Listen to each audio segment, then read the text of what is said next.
There's something big hidden deep inside the mountains, something that has kept the Iranian regime alive until now. After 54 days of Operation Epic Fury, more than 85% of Iran's defense industrial base has been wiped out. The Iranian Air Force, which once flew 30 to 100 sorties per day, has now been reduced to exactly 0. The entire submarine fleet has been sunk, 150 warships have been destroyed, and what remains, the ballistic missiles, Shahed drones, and the last fragments of the nuclear program, are being concentrated in one single place that Tehran believes is impregnable, underground bunkers built inside the mountains, designed to withstand anything conventional fighter jets can drop on them. This is Iran's last card, and Iran knows it. The problem is, America knows it too. That's why, in the past 24 hours, right at the moment Tehran just proposed reopening the Strait of Hormuz as a gesture of goodwill, the U.S. Air Force simultaneously released images of the B-21 Raider, the world's first sixth-generation stealth bomber, conducting aerial refueling and nearly ready for real combat operations. Those images weren't leaked. They were deliberately released at exactly that moment, sent to exactly the people who needed to see them, because the B-21 is not a weapon for attacking ordinary targets. It was built to destroy precisely the kind of things Iran is trying to protect. This is Ryan Mitchell. Let's get started. To understand why the release of these B-21 images at this exact moment is strategically significant, you have to understand the relationship between this aircraft and its predecessor. The B-2 Spirit is the stealth bomber that has redefined the concept of deep strike for over 3 decades. During Operation Epic Fury, B-2s, flying out of Whiteman Air Force Base in Missouri, flew thousands of miles, penetrated Iran's integrated air defense system, and dropped penetrating bombs on Tehran's most heavily fortified facilities, including Fordo and Natanz, sites buried deep underground that Iran once believed were untouchable. Iran knows the B-2. Iran has studied the B-2. Iran has built its entire remaining defensive strategy around the assumption that the B-2 is the worst thing they would have to face. And now, the U.S. Air Force has just shown Tehran that this assumption is completely wrong. The B-21 Raider is not just an upgraded version of the B-2. It is the first sixth-generation bomber in the history of human aviation, designed from the ground up to overcome everything adversaries have learned from observing the B-2 over the past 30 years. The newly released images show the B-21 conducting aerial refueling, and this is a crucial technical detail.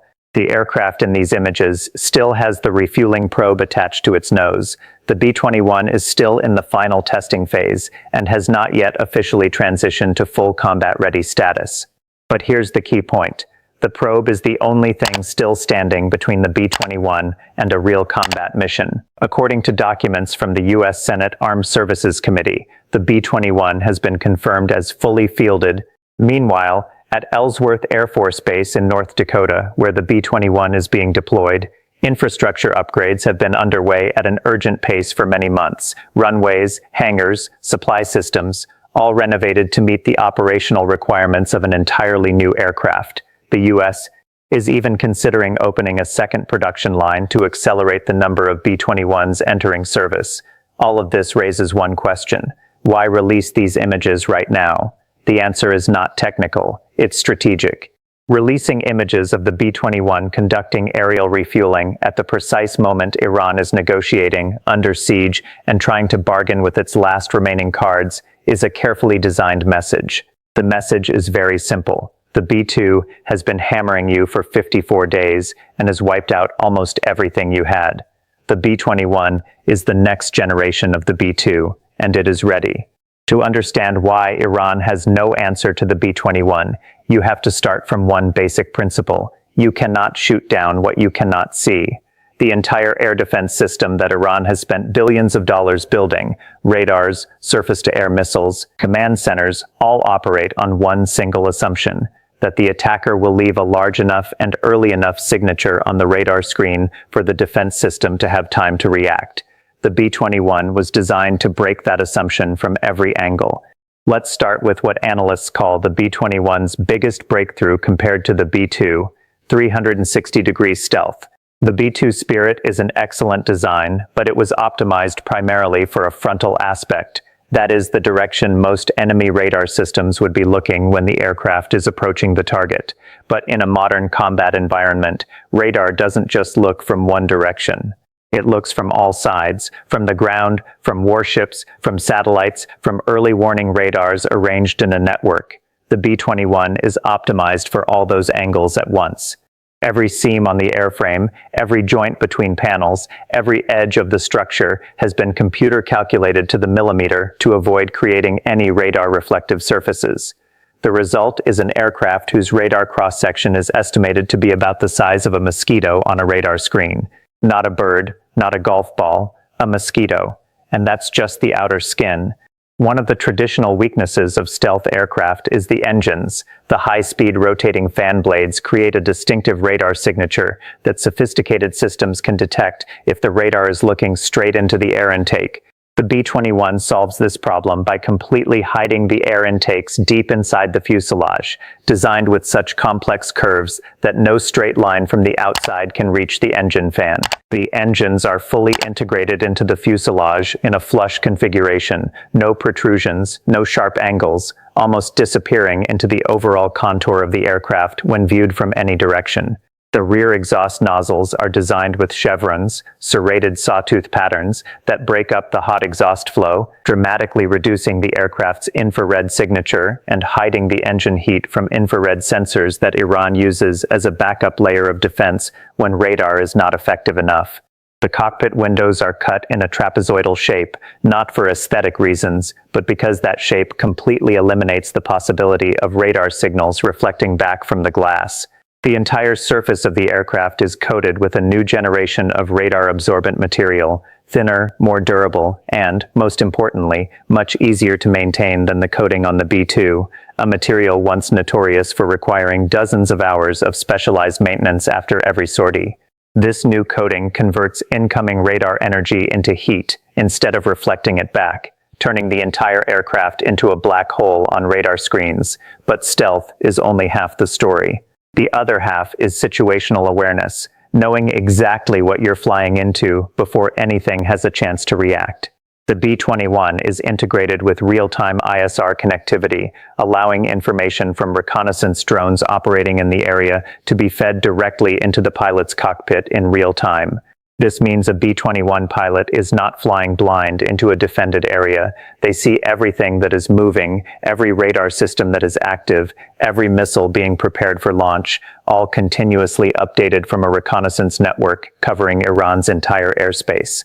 And because the B-21 has global range thanks to aerial refueling, it does not need forward bases in the region, which means Iran cannot backtrack to figure out where the aircraft is launching from or what flight path it is taking.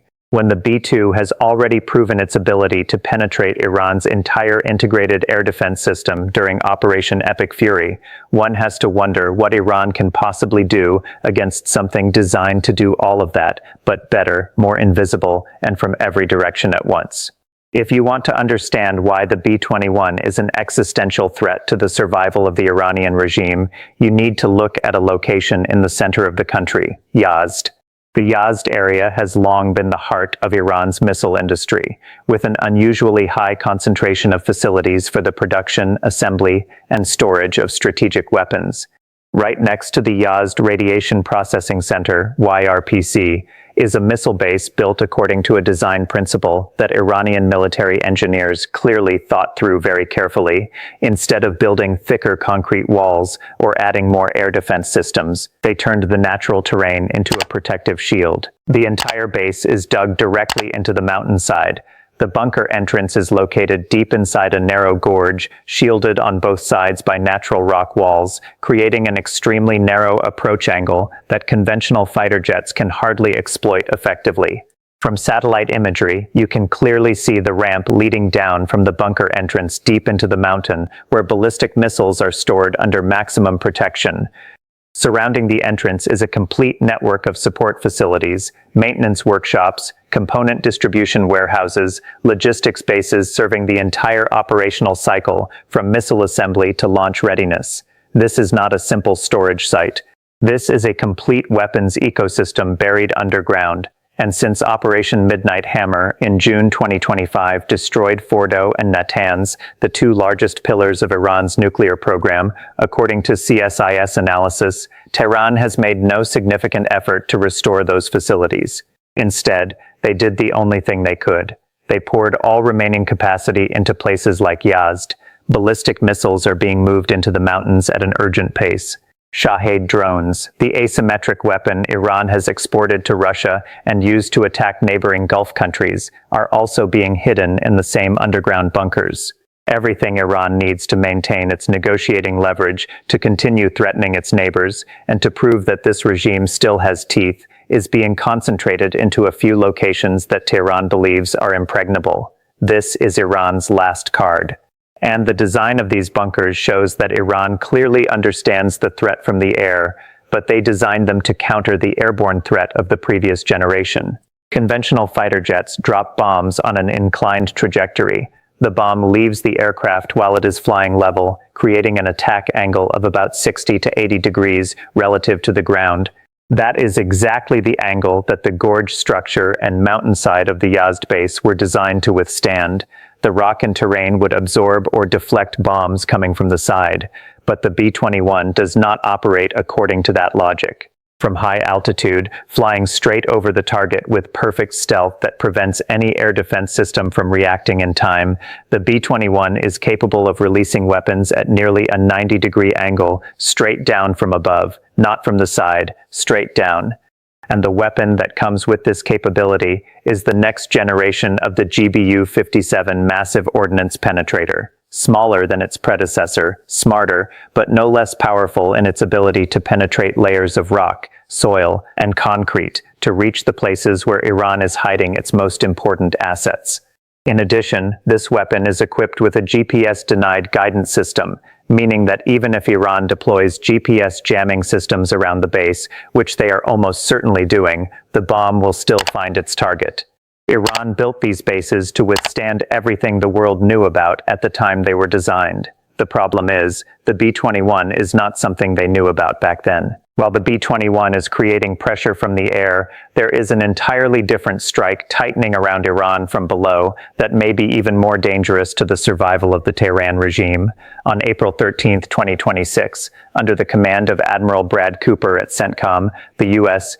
naval blockade officially went into effect. This is not a symbolic blockade. It is not a diplomatic statement. It is American warships physically deployed in the Strait of Hormuz, the narrow maritime passage that is just 34 kilometers wide at its narrowest point, where approximately 20 million barrels of oil pass through every day to reach global markets, equivalent to about 20% of the world's entire seaborne oil trade. As of April 18th, the U.S. had intercepted 23 vessels violating the blockade, and that number increases every day. To understand why this is destroying Iran from the inside at a speed that no purely military strike could achieve, you need to understand the technical mechanics of Iran's oil industry. When Iran cannot export its oil, and its largest customer is China, which consumes the majority of Tehran's export output, the oil does not simply stay underground waiting. It is pumped up and poured into storage tanks. When the tanks are full, the pumps must stop. And this is the technical detail that Treasury Secretary Scott Bessent has publicly emphasized. When the pumps remain idle for an extended period, they do not simply stop, they suffer permanent damage. Karg Island, Iran's primary oil export terminal, is approaching that saturation point. When it happens, Iran will not just lose oil revenue for a few weeks or months, they could lose the ability to extract oil for years. Trump has publicly stated on Truth Social that Iran is losing $500 million per day. The military is not getting paid, the police are not getting paid. The coercive apparatus that the Tehran regime relies on to maintain domestic control is beginning to feel the economic pressure in the most direct and personal way. This is why the reactions from China and Russia to this blockade are noteworthy. China condemned it as irresponsible and dangerous, warning that it goes against the interests of the international community. Russia warned of an economic earthquake. Those reactions are not ordinary diplomatic rhetoric. They reflect the reality that the Hormuz blockade is not only hurting Iran, but is also directly impacting global energy supply chains, especially for China, which receives 1/3 of its oil imports through this strait. But this is where Washington's strategy becomes uncomfortably sharp for Tehran. Iran never had the legal right to control Hormuz in the first place. This is an international waterway. The fact that Iran has used its geographic position to impose fees, to threaten shipping, and to hang billboards in Tehran boasting that they control 20 to 25% of the world's energy, none of that has any basis in international law. Secretary of State Rubio framed it in a way that is difficult to refute. This is the behavior of an armed criminal organization with a government behind it, a mafia with a navy, a mafia that hangs billboards bragging about its extortion racket. And now, for the first time in history, that mafia is being called to account and forced to face the real consequences of what it has done. The two pincers, the B-21 from the air threatening what Iran is trying to hide inside the mountains, and the Hormuz blockade from the sea cutting off the financial lifeline that sustains the entire apparatus, are closing in at the same time with a speed and level of coordination that Tehran clearly did not fully calculate when they decided to bet on a strategy of waiting and stalling.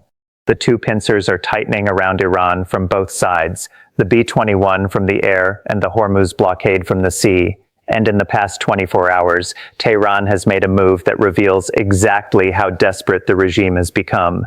Foreign Minister Abbas Araghchi officially proposed reopening the Strait of Hormuz to commercial shipping on the condition that the U.S. lift the blockade, agree to end the war, and in return the entire nuclear issue would be postponed to some unspecified later negotiation time.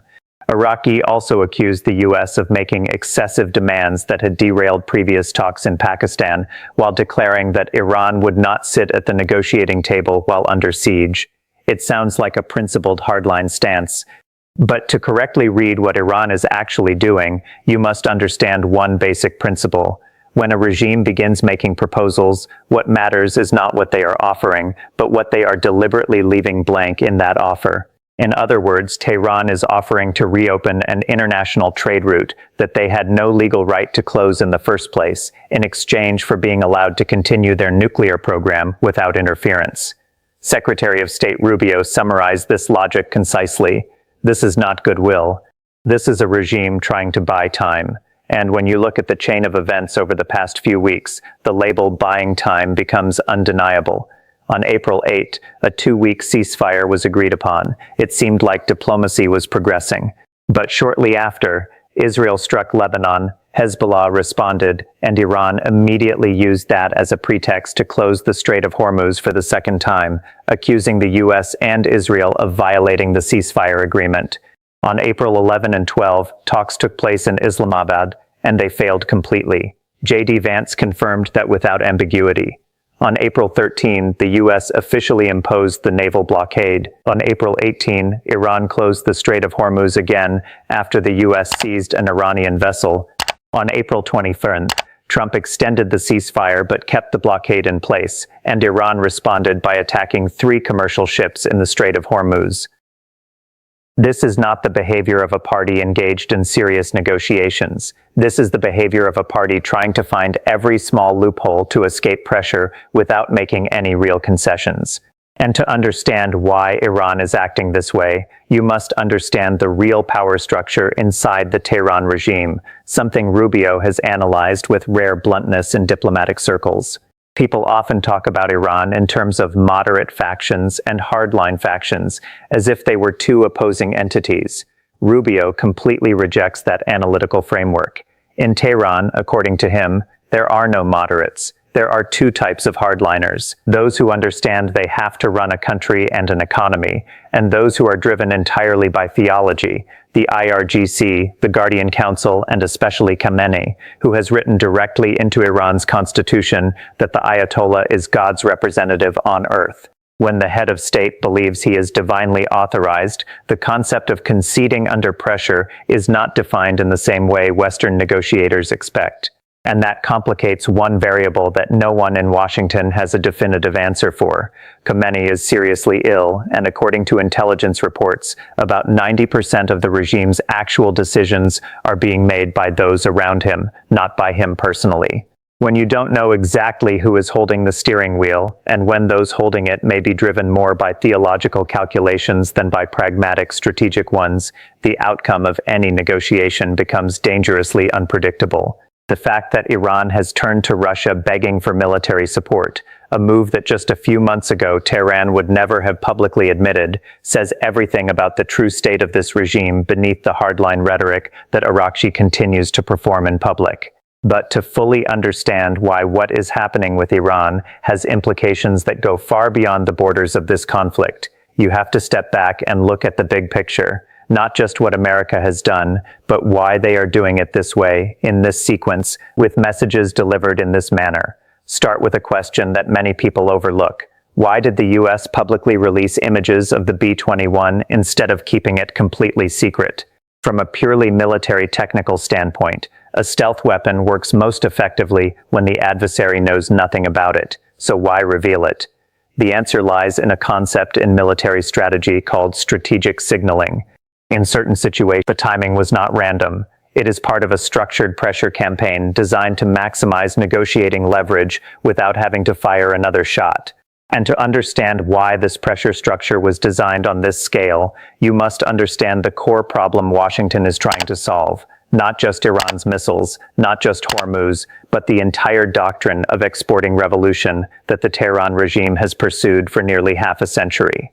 Iran has never wanted only to dominate Iran. Hezbollah in Lebanon is Tehran's extended arm. Hamas in Gaza is funded and armed by Tehran. Iraqi militias operate under Tehran's direction.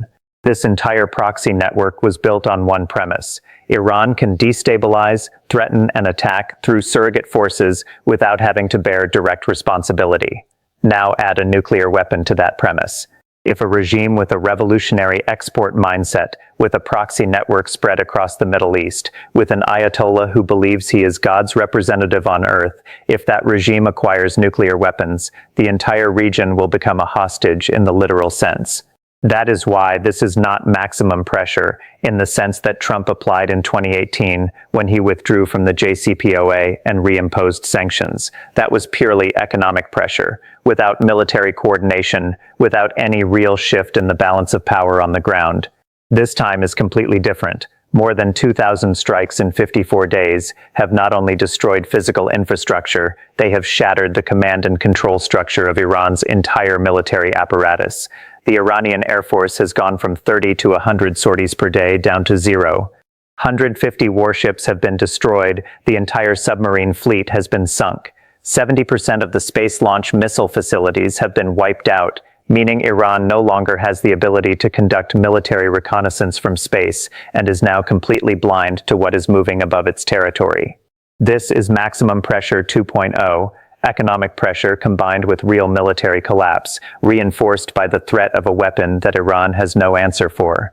3 layers of pressure are operating simultaneously. The economic blockade cutting off finances, Per-SM and Lucas have been fired and have proven America's reach across the entire territory of Iran, and the B-21 is standing by as a reminder that what Iran is hiding inside the mountains is not as safe as they thought. That combination creates an equation that no strategist in Tehran can solve in a way that benefits the regime, and that leads to the final layer of meaning of this entire campaign, a layer of meaning not intended for Iran, but for China and Russia. Both of those countries have invested hundreds of billions of dollars in deep defense systems, in networks of radars and surface-to-air missiles designed to create anti-access zones that they believed would be sufficient to prevent America from effectively projecting air power. What Operation Epic Fury has just proven is that this entire doctrine has a fundamental flaw. It was built on assumptions about known weapons. Real-time ISR combined with 360-degree stealth B-21 combined with GPS-denied penetrating weapons creates an attack package that no previous generation defense system can effectively counter. Everything we have just analyzed, the B-21 standing ready, the Yazd bunkers no longer impregnable, the blockade strangling the regime's finances day by day, and a leadership apparatus divided between pragmatists and theologians, is all converging toward a single point in the coming weeks that will force this conflict down one of three paths, and none of them will be easy. The first scenario is the one Washington is betting on. The combined pressure is large enough to force Iran to sit down for serious nuclear negotiations, not in the style of Islamabad, where 2 days of talks ended with no agreement whatsoever, but with substantive, verifiable concessions and international monitoring mechanisms. For this scenario to happen, the pragmatic hardliners inside Tehran must prevail over the theological faction, and they must convince or override those who are actually making the real decisions in the shadow of a seriously ill Khamenei. Pakistan, which is playing the role of mediator, will be the key variable. If the next round of talks in Islamabad fails for a second time, the path to this scenario will narrow significantly. The second scenario is the one military analysts are watching most closely. Iran continues its stalling tactics, attacks commercial shipping, opens and closes Hormuz as a bargaining tool, and Washington decides it is time for controlled escalation. In that scenario, the B-21 Raider will be used for the first time in history in a real combat mission, and its first target will almost certainly be the deep mountain missile bunkers where Iran has placed all of its remaining hope. That would be a literal historic moment, not only because it would be the first time a sixth-generation bomber is used in combat, but because it would completely shatter the final argument the Tehran regime is using to convince itself that it still has leverage. The third scenario is the one no one wants but no one can rule out. The conflict escalates beyond the control of both sides. Hezbollah in Lebanon is the most dangerous variable in this equation. We have already seen one ceasefire collapse directly because of attacks in Lebanon that pulled Iran back into confrontation. If that spiral repeats on a larger scale, with more parties drawn in, the line between controlled escalation and uncontrolled escalation will blur in ways that no planning scenario can fully predict. And in that context, more than 30 countries are meeting at the Royal Air Force Base to build a multinational force to protect Hormuz. If that force is deployed, America will no longer be acting alone in applying this pressure, and the overall equation will change in ways Tehran has not accounted for. The real question is not whether America has sufficient capability to end this conflict on its own terms. The real question is whether Iran is miscalculating Washington's limit of patience. Because if they are miscalculating, the price to pay will no longer be just another round of failed negotiations. So we have gone through the entire picture. First, the B-21 did not appear at this moment because it just became ready. It appeared at this moment because Washington calculated that this is the moment when letting Tehran see it has maximum value. That is strategic signaling, not showing off. And that difference is critical to understanding how America is playing this chess game. Second, the mountain bunkers where Iran has placed all of its remaining hope, ballistic missiles, Shahed drones, the last fragments of the nuclear program, are no longer an impregnable shield. Not because America has destroyed them, but because Iran now knows that America can destroy them at any time, from an attack angle that no terrain structure can shield against, with weapons that can guide themselves even when GPS is completely jammed. Third, the Hormuz blockade, the B-21 standing ready, and the combination of PRSM and Lucas that have already been fired create a pressure structure with no strategic gaps for Tehran to slip through. There is no angle to dodge. There is no card left uncalled. This is what history will record about Operation Epic Fury, not as a regional conflict, but as the moment when 21st century deterrence doctrine was rewritten on the battlefield. When 360-degree stealth combined with economic blockade and GPS-denied penetrating weapons operate together as a unified system, there is nowhere left to hide, whether underground, under the sea, or behind the thickest concrete walls that modern military engineering can build. This is Ryan Mitchell. If you want to continue following every development of this conflict with us, please subscribe to the channel and turn on notifications. There is still a lot more to come.